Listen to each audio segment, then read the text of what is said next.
하나님께서 우리에게 주신 말씀은 요한복음 4장 10절에서 14절입니다. 다 같이 한 목소리 읽겠습니다. 시작. 예수께서 대답하여 이르시되 내가 만일 하나님의 선물과 또 내게 물 좀 달라 하는 이가 누구인 줄 알았더라면 내가 그에게 구하였을 것이요 그가 생수를 내게 주었으리라. 여자가 이르되 주여 물기를 그릇도 없고 이 우물은 깊은데 어디서 당신이 그 생수를 얻겠사옵나이까? 우리 조상 야곱이 우물을 우리에게 주셨고 또 여기서 자기와 자기 아들들과 짐승이 다 마셨는데 당신이 야곱보다 더 크니까? 예수께서 대답하여 이르시되 이 물을 마시는 자마다 다시 목마르려니와 내가 주는 물을 마시는 자는 영원히 목마르지 아니하리니 내가 주는 물은 그 속에서 영생하도록 솟아나는 샘물이 되리라. 할렐루야. 예수께서 선물에 대해서 얘기한다. 선물 얘기하면서 얘기했군요. 선물을 주고 내가 물 주시니까 누군지 알았다면 내게 생수를 주리라 라부터 포문을 열기 시작합니다. 처음에는 예수님이 물 좀 달라 얘기했는데 그 다음에 어떻게 했냐면 이 여자가 뭐냐면 어떻게 당신이 그릇도 없고 이 깊은 물을 꺼낼 수 있는 힘도 전혀 없는데 당신이 어떻게 나한테 좋은 물을 줄 수 있죠? 라고 11절에 얘기합니다. 당신이 생수 없습니까?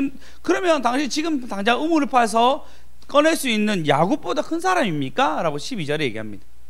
우리 조상이 이걸 다 마시겠는데 근데 여기서 보십시오. 사마리아 사람들은 이스라엘 사람 유대인들은 사마리아 사람들을 유대인이라 생각하지 않아요. 야곱의 족속이라 생각하지 않거든요.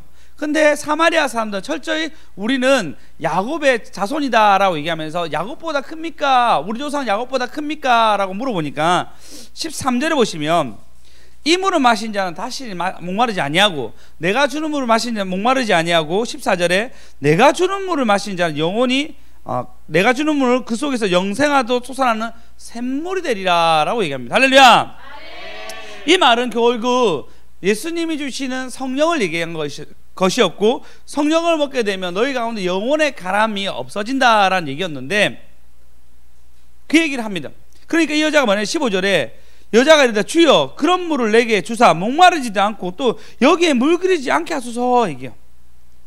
이 여자가 지금 12시에 물을 기르러 옵니다. 물을 기르러 오는 이 과정 속에서 너무 덥고 팔레스타인 지역이 너무 덥고 힘든 가운데 제가 예전에 시안에서 중국의 시안에 그 옆에 사막이 있는데 40도까지 막 올라가더라고요. 너무 더웠어요. 근데 이곳도 마찬가지입니다. 사마리아 역시도 이 옆에 광야 사막이 있기 때문에 너무 더워요. 기후가 40도까지 왔다 갔다 하는 사이에 옷을 칭칭 감고 물덩이 이고 가는 그 걸음이 너무 힘들잖아요. 덥기도 하고 삐질삐질 땀도 나고 땀남도 씻어야 되고 또 물은 없어지고 그런 상황을 계속 반복해야 되는데 뭐라 얘기냐면 나 이 물 좀 먹고 다시는 여기 안 오게 해달라고, 다시는 여기 좀 오지 않게 해달라고 부탁합니다. 그만큼 오는 길이 힘들었고 물 기르는 것이 그에게 고됐습니다. 왜 그러냐면 16절에 보시면 예수님이 남편 불러오라 얘기하니까 17절 18절 읽어보겠습니다. 시작. 여자가 대답하여 이르되 나는 남편이 없나이다. 예수께서 이르시되 내가 남편이 없다 하는 말이 옳도다. 너에게 남편 5이 있었고 지금 있는 자도 내 남편이 아니니 내 말이 참되도다. 네, 옳다고 얘기해. 옳다고. 내 남편이 없는 것이 옳다라고 5명이나 했으니까 여러분 남편 5명이면 어마어마한 거 아닙니까? 남자친구가 5명도 아니고 남편이 5명이라 얘기할 정도로 그 삶의 어떤 무게감. 근데 그 당시 그 가부면은 굉장히 불쌍한 사람이었어요. 그걸 뚫기 위해서 남편이 5명이 있는지 남편이 사별했는지 어쨌든 알 수 없지만 지금 현재 이 여자는 5명입니다. 그 말은 뭐냐면 그 가운데 이 결핍이 있는데 이것이 지금 남편으로도 풀어지지가 않아요. 사랑받고자 하는 마음이 있었는지 아니면 생계를 위해서 남편이 필요했는지 어쨌든 상황이 상관없이 지금 이 여자는 지금 남편으로서의 만족할 수도 없고 그 남편이 잘못했는지 잘못해준지 알 수는 없지만 채워지지 않는다는 것입니다. 우리 모두가 채워지지 않는 갈증들이 있습니다. 그 갈증 때문에 사실은 그 결핍이 우리를 예수 믿게 만들었잖아요. 우리가 여러분 넉넉했으면 예수 잘 믿었겠습니까? 안 그렇습니까? 넉넉했으면 지금 우리 경임사님 백화점이 있겠죠. 예. 경임사님 보면 좀 옷 하나 입어도, 싼 거 하나 입어도 부티나 보여. 뭔가 옷을 만드셨을란가 나중에 보고 있으면 샤넬 대신 경혜로 만든지 모르겠지만 어쨌든 만드셨겠죠. 우리 삶 가운데 풍족함 말고 결핍함이 있으니까 하나님이 우리 삶 가운데 하나님께로 인도해 주셨다. 할렐루야. 그럼에도 불구하고 이 결핍함은 지워지지 않습니다. 이 남자로서 채워질 수 없는 거예요. 저 어릴 때 보니까요, 그 여자애가 참 괜찮고 좋은 애인데 늘 남자가 필요한 거예요. 예수를 믿는데도 늘 남자가 필요한 거예요. 그것이 계속 바뀔 뿐이지 그 자리에 남자가 항상 채워지더라고요. 제가 남자도 마찬가지죠. 늘 여자가 있어야 되고 친구가 있어야 되는 것을 보게 됩니다. 결핍함이 자기 주변의 사람들을 계속 끌어다녀서 그 사람을 통해서 자기 위치를, 자기의 삶의 어떤 공감을 채우려고 하는 사람들을 보았습니다. 그것이 뭐냐면 묶이는 거예요. 묶이는 거. 제가 최근에 뭐 묶여요? 국뽕이에요. 국뽕. 유튜브에 보니까 국뽕 아시죠? 우리나라에 모르세요? 아시죠? 모르세요? 모르세요? 국뽕이라고 그러니까 대한민국에 대한 자부심, 대한민국에 대한 그 무한 긍정적인 것에 대한 영상을 보는데 너무 좋은 거야. 특히 일본과 비교해서 우리나라 잘 나간다 얘기하면 너무 좋아요 막 누르면서 기뻐하는 거야 내가. 근데 그게 한두 번이지. 그러다 보니까 뭐죠? 유튜브 같은 경우에는 검색하면 또 연관해서 검색이 나온단 말이에요. 그러면 그런 채널들만 쫙 나오게 돼요. 그럼 계속 그게 보게 되는 거예요. 새로운 정보가. 아니 우리나라 이랬단 말이야 라고 보게 되더라고요. 그럼 어떻게 되죠? 그게 묶이게 돼요. 나는 원래 그거 보려고 한 것이 아니고 설교를 준비하기 위해서 요한복음 강해를 들려고 갔는데 강해보다 훨씬 그걸 더 많이 보고 있는 거예요. 내가 보는 것이 나를 묶게 만들더라고요. 내가 지금 좋아하는 것이 나를 묶게 만들어서 하나님이 아닌 다른 걸로 즐거워하고 다른 걸로 내 삶에 좋은 것을 찾아가는 것을 보게 됩니다. 그런 여자가 지금 이곳에 있습니다. 남자로도 예배 안 드리는 거 아닌 것 같아요. 왜냐하면 뭘 물어보냐면 이렇게 얘기합니다. 당신은 19절 선지자입니다. 그러면 내가 질문 하나 물어보고 있는데 이 산에서 예배 드리는 게 맞습니까? 아니면 19절에 당신의 말들은 예배할 곳이 예루살렘에 있다 했는데 이곳에 있는 것이 맞습니까? 라고 물어봅니다. 예수 안 믿는 것이 아니고 하나님 안 믿는 것이 아니고 그 역시 고민 가운데 하나님이란 고민을 가지고 있었어요. 그 고민 속에서 뭐라 했냐면 이 산입니까? 예루살렘입니까? 물어보니까 하나님이 뭐라 했냐면 21절 다 같이 읽어보겠습니다. 시작. 예수께서 이르시되 여자여 내 말을 믿으라. 이 산에서도 말고 예루살렘에서도 말고 너희가 아버지께 예배할 때가 이르리라. 여자여 내 말이 믿으라. 이 산에서 말고 예루살렘도 아니라 얘기합니다. 장소가 얘기하는, 장소가 아니고 너희 아버지가 예배할 때가 있다 얘기합니다. 어떤 한시적인 장소가 아니라 예배할 때가 있다 얘기합니다. 할렐루야. 사실 그때는 지금 예수님이 오실 때부터 시작된 일입니다. 그래서 메시아가 오는 것을 알았도다라고 다음 주에 나오는데 그는 때를 얘기합니다. 때. 그러면 이 때는 시기를 얘기하는데 이 시기는 예수님이 이 땅에 오시고 난 뒤에 두세 사람이 모이고 나도 너희 그들 중에 있느니라부터 시작해서 너희 마음속에 예수 그리스도가 있는지 알지 못하느냐라고 사도 바울이 얘기하면서 성령이 임한 이후로 지금 이 때를 얘기합니다. 할렐루야. 여러분 지금 이 때를 얘기하는 거지 어떤 장소를 얘기하는 것이 아닙니다. 여러분 설거지할 때 하나님 만날 수 있습니다. 할렐루야. 예, 여기서 구미 올라가는 길 속에서도 하나님 만날 수 있습니다. 할렐루야. 예, 여러분 삶 가운데 아이들을 가르치는 그 순간에도 만날 수 있으며 여러분 좋아하는 그 유희 속에서도 하나님을 만날 수 있습니다. 할렐루야. 장소가 아니라 때를 이야기합니다. 성경에서 뭐라 하죠? 너는 내 마당만 밟는다. 은혜 받으러 갔는데 마당만 밟고 돌아간다 라고 얘기합니다. 마당만 밟는다고. 네가 헌금 드리고 네가 수고해도 마당만 밟고 돌아간다 라고 얘기합니다. 하나님의 때는 그런 것이 아니에요. 지금 이 순간. 할렐루야. 그래서 서두에 얘기했다. 준비하면서 오면은 지금 이 순간도 하나님 만날 수 있습니다. 할렐루야. 말씀 받으면 빛나는 거요. 말씀 받으면 빛나는 거요. 여러분이 묶였던 것이 풀려야 됩니다. 여러분 가운데 내가 장소 영매에 있으니까 풀어야 됩니다. 사람에 집착합니까? 풀려야 됩니다. 할렐루야. 시편 116편 1절 읽어보겠습니다. 시작. 여호와께서 내 음성과 내 간구를 들으심으로 내가 그를 사랑하는도다. 그의 귀를 내게 기울이셨으므로 내가 평생에 기도하리로다. 할렐루야. 예, 하나님이 나의 간구를 들으셔서 나를 사랑한다 얘기하고 내 귀를 그의 귀를 내게 기울였으므로 내가 평생 기도하리라 라고 얘기하고 있습니다. 그게 다만 집에서라도. 할렐루야. 대선 이사님, 집에서라도 기도할 수 있어요. 무릎 안 꿇으시고 침대에서 누워서 기도하셔도 돼요. 예, 할렐루야. 예, 하나님의 때를 얘기하시는 겁니다. 하나님 지금 이곳에 계셔가지고 할렐루야, 지금 움직이시고 역사하시는 것입니다. 그러니까 뭐라 얘기냐면요, 23절에 보시면, 본문 23절요. 네, 너희가 예배할 때가 있다라고 얘기하면서 23절 읽어보겠습니다. 시작. 아버지께 참되게 예배하는 자들은 영과 진리로 예배할 때가 오나니 곧 이때라. 아버지께서는 자기에게 이렇게 예배하는 자들을 찾으시느니라. 할렐루야. 예배하는 자를 찾으십니다. 여러분, 장소를 얘기하는 것이 아니고 어느 곳에 계신 하나님께 예배하는 자를 찾아가십니다. 할렐루야. 예, 영과 진리라 얘기합니다. 성령이라 얘기하는 사람도 있고, 이게 대문자로 표시 안 돼 있거든요. 원래 성령은 대문자로 표시되어 있는데 필요한데 성령은 그냥 소문자로 표시되어 있어서 성령이 아니고 그냥 스피릿, 그냥 우리의 영, 그냥 우리의 마음이라 표현하는 사람들도 있습니다. 진리는 다 같이 말씀이라 얘기하면 예수라 얘기합니다. 이게 어찌됐든 성령이 나와 함께해서 내 마음을 예배드리든 아니면 내 마음과 말씀이 합쳐가 예배드리든 하나님을 만나는 것을 얘기합니다. 할렐루야. 예, 하나님을 만나는 사람들 뭐라 하냐면 24절에 하나님은 영이시니 예배한 자가 영과 진리로 예배할지라. 할렐루야.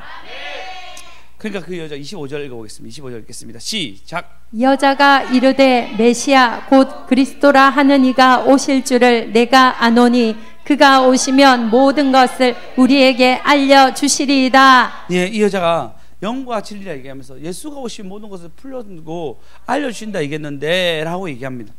여러분, 우리는 예수를 만나기 전에 묶이게 되고, 아니 예수를 지금 만났대도 온전한 자유가 없으므로 묶이게 될 때가 너무나 많습니다. 저 역시 아까 얘기했잖아요. 자꾸 내 안에 보상이나 쾌락이나 내가 하고 싶은 게 너무 하고 싶은 거예요. 국뽕무원 됐잖아요. 유튜브 보면 그냥 시간이 금방금방 가더라고요.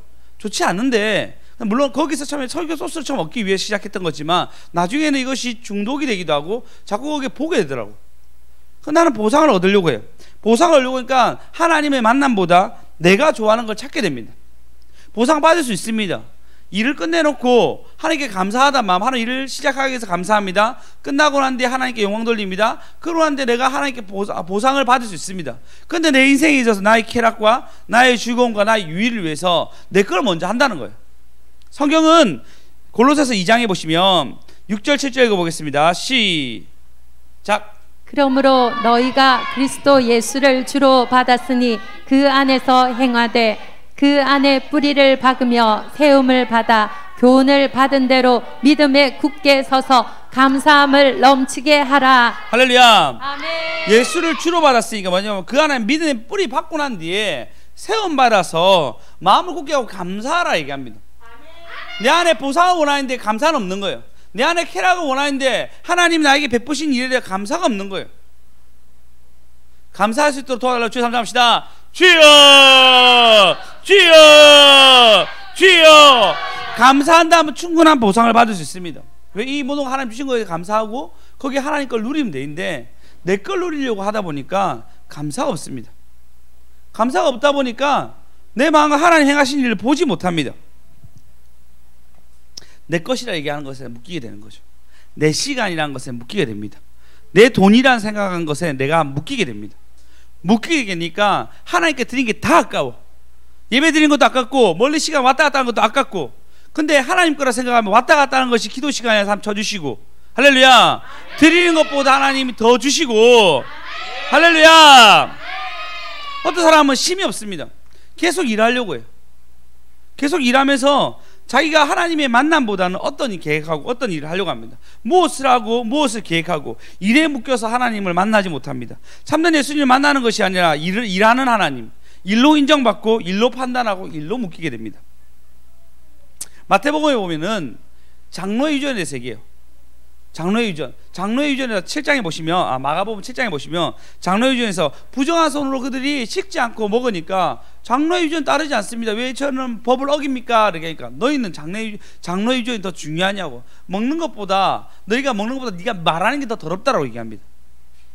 계속 묶이는 거예요. 어떤 일에, 어떤 상황에 이건 이렇게 해야 돼, 이건 이렇게 해야 돼 판단으로 묶이게 됩니다. 그래서 그 판단이 결국은 사람을 찌르게 되죠. 자기는 열심히 하는 그 사람들이 안 입고 일 안 하는 사람 보면 답답해 보일 줄 모르지만 그것이 나를 묶이게 한다면 그건 자유가 없는 것이고 오히려 나에게 고통을 준다는 것입니다. 사랑은 없고 규율만 있게 되고 마음은 주님께 있어야 되는데 주님께 있지 않습니다. 나의 판단이 주님의 마음을 알아서 그 사람을 봐야 되는데 나의 일의 기준에서 그 사람을 보게 됩니다. 꼭 이기는 저와 여러분 되었으면 좋겠습니다.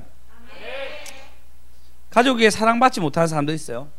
그래서 그 사랑이 갈구합니다. 어릴 때부터 받지 못하고 그리고 그 화살이 자기한테 오는 것 같아서 클 때까지 잘 안 고쳐지잖아요. 안 고쳐지고 난 뒤에 괴로움 속에 살아가다가 자신이 가족을 만들게 됩니다. 그러면 그런 사람은 어떻게 되냐면 가족을 지배하려고 해요. 사랑으로 풀어준 것을 견디지 못해요. 그것이 조금만 외면되면은 화나 분노나 짜증으로 올라오게 됩니다. 그래서 어떻게 되냐면 그것을 지배하에, 자신의 지배하에 들려고 합니다. 성경 뭐라죠? 부모들 보고 자녀들을 노엽게 하지 말라. 지배하려고 하니까 노엽게 하게 되죠. 제목입니다. 묶였습니다. 풀렸습니다. 묶였습니다. 이 5명의 남편이 있는 이 여자는 남자에게 묶여 있습니다. 근데 하나님 풀어주세요. 할렐루야. 네, 가족의 사랑을 받지 못한 우리가 어쩌면 묶여 있을 수 있으나 예수 이름으로 풀릴 수 있습니다. 일에 집착하는 우리가 묶여 있으나 예수의 이름으로 풀릴 수 있습니다. 할렐루야. 나의 쾌락과 나의 보상을 따라가는 나에게 하나님의 이름으로 풀릴 수 있습니다. 가난하게 삶을 살면 재정에 집착할 수밖에 없습니다. 가난이 늘 따라오니까요. 근데 신기하게도 부하게 돼도 이것이 집착이 되고 묶이게 되면 재정을 쓸 줄 몰라요. 쓸 줄 몰라서 중요한 타이밍에 어떤 것을 베풀어야 되는데 베풀지도 못하고, 베풀지 못하니까 하나님이 받지도 못하고, 하나님께 받지도 못하니까 또다시 가난이 찾아오게 되고, 이 가난이 찾아오니까 어떻게 되죠? 인색하게 되어서 받으려고 하는 성품이 바뀝니다. 받으려고 하는 사람으로 바뀌게 됩니다. 저는 그런 세월을 좀 살았어요. 어릴 때도 좀 가난해서 잘 이렇게 저희 집에 오면 뭐 이렇게 베풀었지만 막 쏘고 이런 것들 별로 못했어요. 그리고 커서도 주일교회에 있으면 너무 가난해가지고 진짜 사람이 거지가 되더라고. 진짜 거지가 됐어요. 돈이 하나도 없으니까 누군가 나한테 뭐 사주면 고맙고, 그리고 고마우면 어떻게 설교할 때 다니는 것들은 칭찬해야 되고, 그리고 칭찬하게 되면 내가 목사인지 거지인지 알 수 없는 애매한 경계선으로 가는 것을 제 인생을 보고 느낀 적이 있었습니다. 비참하더라고요. 어쩌면 하나님 더 주시기 원했는데 잘 못했나 생각하기도 하고, 또 주신 기억도 있기도 한데 그래도 우리는 묶이게 됩니다. 성경에 보면요 38절 누가복음 6장 38절 읽어보겠습니다. 시작. 주라, 그리하면 너에게 줄 것이니 곧 후이되어 누르고 흔들어 넘치도록 하여 너희에게 안겨주리라. 너희가 헤아리는 그 헤아림으로 너희도 헤아림을 도로 받을 것이니라. 할렐루야. 아멘. 주라라고 얘기하는데 사실 이 맥락 속에서 37절을 보시면 비판하지 말라 그리하면 너희가 비판을 받을 것이요, 정죄하지 말라 그리하면 너희가 정죄를 받을 것이요, 받지 아니할 것이요, 용서하라 그리하면 너희가 용서를 받을 것이라 하고 주라라 얘기합니다. 그러니까 못 주는 사람들은 모두는 이런 걸 가지고 있어요. 비판도 가지고 있고 정죄도 가지고 있고 용서하지 못하는 마음을 가지고 있어요. 그러니까 실제로 재정이든 뭐든 주지를 못하는 거예요. 주지를 못하고 준다 생각하더라도 이것이 나한테 늘 남아 있어가지고 조금만 마음치 틀리면 또 비판이 일어나고 정죄가 일어나고 용서하지 않는 마음들이 일어납니다. 근데 반대로 38절 아까 보시면 주라 그리하면 후히 주되 흔들어 넘치도록 주인데 비판을 판단받지 않는 사람을 날 만들게 만들고, 그 다음에 정죄받지 않는 사람으로, 용서를 용서받는 사람으로 나를 만들어 주셔서 너희가 헤아리는 그 헤아림으로 너희도 헤아리는 도로 받는다라고 얘기해요. 그만큼 여러분 주는 것이 중요합니다. 재정이 어려우면 여러분 말이라도 주시고 묶이지 마십시오. 상황이 어려우면 감사라도 여러분 드립시오. 말이라도 생각이라도 문자로 주십시오. 그것이 나를 묶이지 않는 힘이 되게 만드는 것입니다. 할렐루야. 인정 욕구가 나를 묶일 때 있습니다. 인정 욕구가 묶이면 사람이 참 이게 무서워져요. 그 욕구가 나를 만들어 가니까 자꾸 자기를 보는 게 아니고 남의 시선으로 자기를 보기 시작합니다. 타인의 눈으로 보기 시작하니까 그것이 과시가 일어나서 원래 나의 모습보다 타인의 모습으로 드러납니다. 그것이 가족한테 일어나면 인정받으려고 하고 바깥 사람한테 일어나면 뭔가 좀 더 행하려고 하는 그런 자기의 모습보다 더 많은 과시가 일어납니다. 사무엘 하 6장 6장 다윗이 이스라엘에서 뽑은 무리가 3만 명입니다. 3명 갖고 뭐 하려고 하면요, 그 다음 절요. 다윗이 일어나 자기와 함께하는 모든 사람들과 더불어 바알레 유다로 가서 거기서 하나님의 궤를 가져오려고 합니다. 들고 오려고 하니까 궤를 오랫동안 가진 사람이 있었는데 그 사람은 바로 아비나답입니다. 아비나답이 우리가 수레로 왔는데 궤를 메려고 했는데, 다시 2절요. 궤를 메워서 가려고 하거든요. 어딨죠? 3절? 2절에 보시면 2절. 궤를 메워서 가려고 하는데 그들이 뭐냐면 우리 그렇게 하지 않아도 되고 우리는 수레에 모시고 가면 됩니다 라고 얘기합니다. 그래서 새 수레에 모시는데 어떻게 하냐면 아유란 자가 아들인데 그 아이가 앞에 춤추면서 가고 뒤에 수레가 있고 그 뒤에 우사가 갑니다. 이게 과시예요, 과시. 성경은 궤를 메라 했는데 그가 이때가 내가 했으니까 우사와 아유가 앞뒤로 해서 서게 됩니다. 어떻게 해죠? 궤가 떨어지면서 우사가 잡다가 우사가 죽어요. 3만 명이나 뽑아가지고 엄청난 거대한 행사하려고 하다가 거기서 사람이 죽고 난 뒤에 3만 명이 다 흩어지는 일이 일어납니다. 얼마나 큰 소리입니까? 3만 명 모으려 해도 식대면 뭐니 어마어마하게 들었을 건데 아무 일 없이 그냥 돌아가게 됩니다. 사람만 죽고 궤가 무서운 마음만 생기게 되고 돌아가게 됩니다. 그때 뭐죠? 과시죠. 아비나답이 자기 좀 했다고 과시하려고 하는데 아들 죽습니다. 다윗은 눈치 봅니다. 눈치가 진짜 무서워요. 내가 하나님 앞에 서지 못하는 거예요. 남 때문에, 다른 사람 시선 때문에 하나님께 서지 못하는 거예요. 눈치 보다가 결국 다윗은 어떻게 해줘? 이런 망신을 당합니다. 이게 묶이는 겁니다. 우리는 순간순간 우리는 묶고 있는 많은 것들이 나를 묶어서 인정받고 하는 사람들 이렇게 묶여가 죽게 되고 눈치 보는 사람은 일을 행하지도 못하게 되는 역사가 일어납니다. 묶였습니다. 묶였습니다. 예수님은 그런 우리 묶여있는 우리에게 본인이 직접 오셔서 오늘 보면 25절에 보면 여자가 이르되 메시아 곧 그리스도를 하는 이가 오실 줄 내가 아노니 그가 오면 모든 것을 우리에게 알려주시리라 얘기합니다. 26절 읽어보겠습니다. 시작. 예수께서 이르시되 내게 말하는 내가 그라 하시니라. 할렐루야. 네. 신이 찾아오셔서 내가 그라고 얘기합니다. 그리스도가 온다는 얘기는 이미 헤롯 때부터 계속 있었어요. 헤롯 때부터 큰 별이 떴고 그리고 여기에 예수가 올 거라고 그리스도가 올 거라는 얘기가 소문이 계속 있었습니다. 그가 오시면 이 모든 것을 우리의 사마리아 땅에 묶인 모든 것들을 알려주시고 풀어준다 얘기했는데 그가 오면 풀릴 것 같습니다 얘기하니까 뭐라 하죠? 내가 그다 라고 얘기합니다. 할렐루야. 28절 읽어보겠습니다. 28절 29절 시작. 여자가 물동이를 버려두고 동네로 들어가서 사람들에게 이르되 내가 행한 모든 일을 내게 말한 사람을 와서 보라. 이는 그리스도가 아니냐 하니. 할렐루야. 아멘.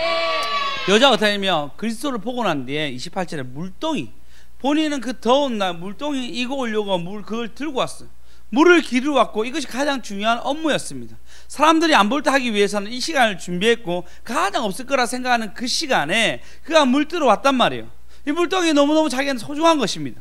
근데 뭐라 하죠? 물동이를 던져두고 지금 예수를 모르는 그들에게 자신에게 남편 5명이라고 눈총 주는 그들에게 가서 내가 예수를 만났다. 할렐루야.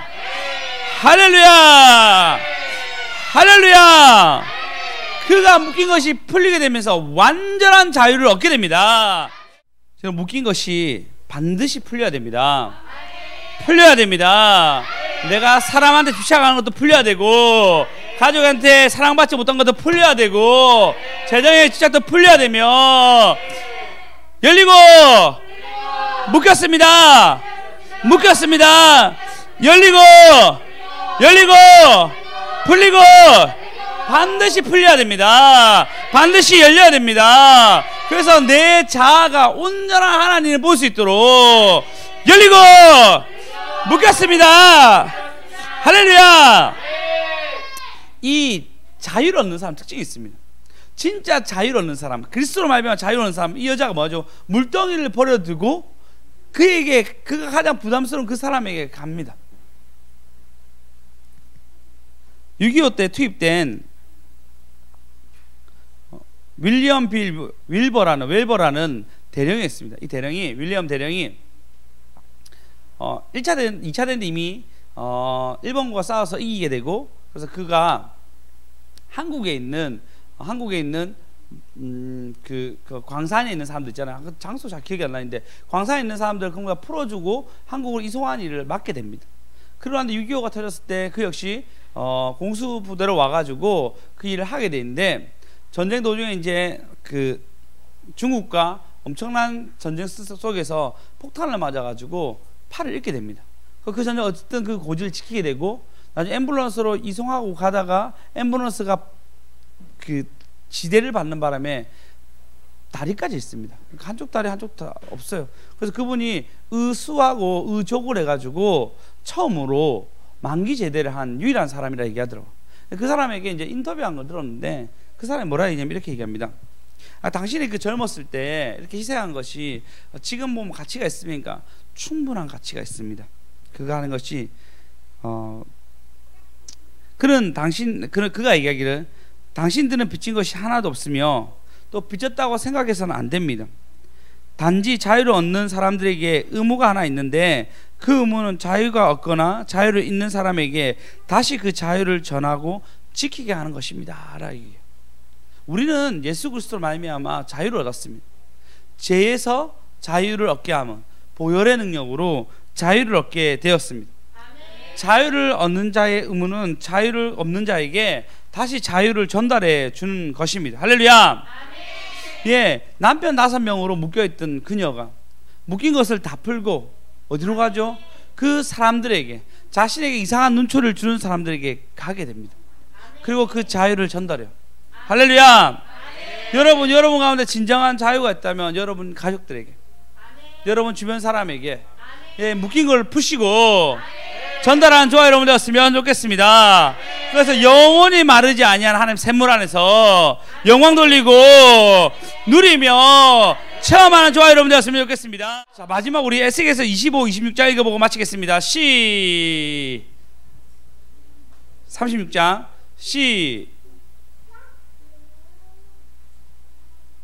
자, 맑은 물을 너희에게 뿌려서 너희로 정결하게 하되 곧 너희 모든 더러운 것에서와 모든 우상 숭배에서 너희를 정결하게 할 것이며 또 새 영을 너희 속에 두고 새 마음을 너희에게 주되 너희 육신에서 굳은 마음을 제거하고 부드러운 마음을 줄 것이며. 할렐루야.